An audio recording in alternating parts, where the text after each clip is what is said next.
हर माझे मित्रांनो, जय महाराष्ट्र.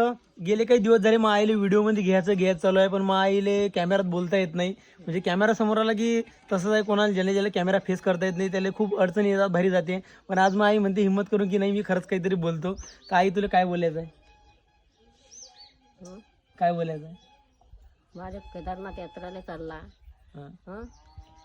याचे हे वाटते मले अभिमान वाटते महापौराबद्दल की महापौरानं सायकल यात्रा केली. महापौरगा अजून केदारनाथ बद्रीनाथ तो यात्राला चालला. बरोबर.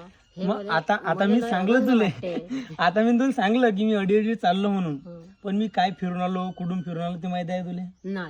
नाही ना. मग आता ते सगळं आता एवढं फिरलो. आता सध्या मी केदारनाथ चाललो. केदारनाथ, बद्रीनाथ, ऋषिकेश, हरिद्वार, यमुनोत्री, गंगोत्री सगळं करून येतो. आणि ते म्हणता मित्रांनो की की बाबाचा बुलावा आल्याशिवाय तुम्ही केदारनाथला जाऊ शकत नाही. खरी गोष्ट तर. पण आता देवानं आपल्याला बोललं असेल म्हणून आपण केदारनाथला चाललो. आणि आज खूप हिंमत करून मग आई हे 2 शब्द जरी माझ्या व्हिडिओमध्ये बोलली. तर तुम्हाला कसं वाटलं नक्कीच कमेंट सेक्शन मध्ये सांगा. ठीक आहे. हर हर महादेव, जय महाराष्ट्र. बोल इकडे, हर हर महादेव. हरे हर महादेव, जय महाराष्ट्र. ठीक आहे मित्रांनो, हर हर महादेव. तर अशी आहे माझी साधी बोली आई.